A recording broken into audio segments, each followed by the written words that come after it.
UGC पर चंद्रशेखर आजाद ने किया धीरेन्द्र शास्त्री का पर्दाफाश। दोगले लोगों की हकीकत एक झटके में कर दी उजागर। अब कहां है हिंदू भाईचारे वाले, क्यों खा रहे अपनों का हक। नेता से लेकर पत्रकार तक और पत्रकार से लेकर अधिकारी तक एक वर्ग के लगभग सभी लोग यूजीसी के नए प्रावधानों का विरोध कर रहे हैं।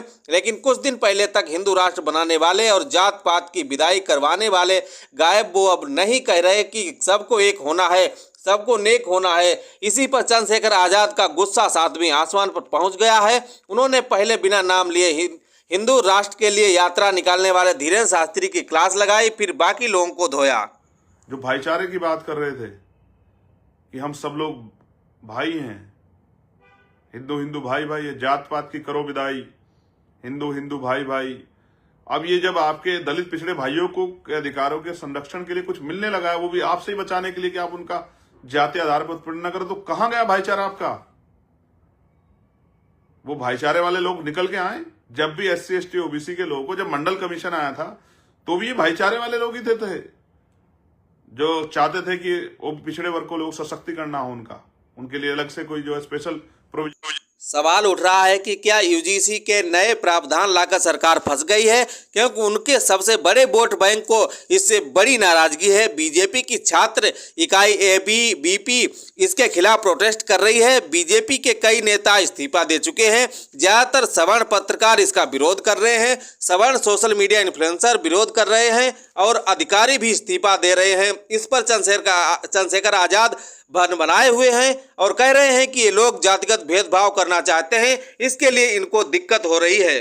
मैं तो उनको ढूंढ रहा था, वो जो तमाम बाबा और तमाम जो है घूम रहे थे, जात पात की करो विदाई, हिंदू हिंदू भाई भाई, और तमाम जो रोज वो संगठन घूम रहे थे, पानी पी रहे थे, पिला रहे थे भाई भाई। कहां गए भाई भाई? अब भाईचारा कहां गया आपका? एक ही दिन में उतर गया भूत भाईचारे का। जब बात आई इन वर्गों के सशक्तिकरण की, इन पे होने वाली हिंसा को रोकने के लिए, तो भाईचारा उतर गया आपका। आप समझो, आप देखो, सोशल साइट खोलो, आप गूगल खोलो कि कौन समर्थन में कौन विरोध में, इन चेहरों को पहचानो।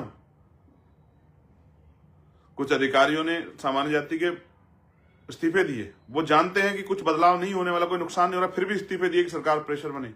लेकिन SC ST OBC के नेताओं को उन्होंने मुंह पे टेप लगा ली है।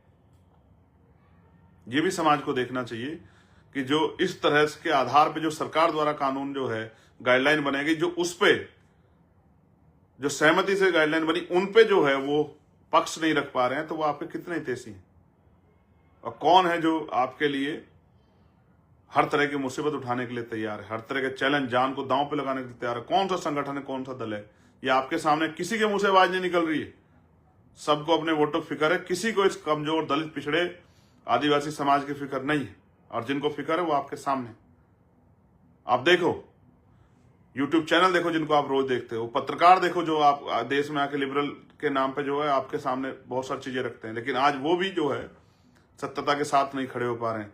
आप देखो उन हैंडल्स को जो बहुत जो है सरकार विरोधी बातें भी करते थे, उनको भी देखो किस तरह से उनके रंग बदले हैं। और वो जो हिंदुत्व का नारा लगा के आपकी गलियों में घूम रहे थे कल तक, भाई भाई का नारा लगाते हुए, उनके भी बदलते हुए चरित्र को आप देखो। और SC ST OBC के पढ़े लिखे अधिकारी, कर्मचारी, रिटायर्ड अधिकारी, चिंतक, अधिवक्ता, प्रोफेसर, मैं आप सबको भी कहना चाहता हूं, SC ST OBC के सब भाइयों को, कि देखो कौन आपका अपना है, कौन आपके अधिकारों पे कैंची लेके बैठा है। यूजीसी का विरोध करने वालों का सबसे बड़ा तर्क यह है कि कानून का भविष्य में गलत इस्तेमाल होगा, लेकिन ये लोग बताएं कि पूरा विपक्ष कहता है कि ED और इनकम टैक्स का गलत इस्तेमाल होता है, और सब जानते भी हैं कि जिसकी भी सरकार होती है वो इन एजेंसियों को अपने तरीके से चलाती है। तो क्या इनको बंद कर देना चाहिए?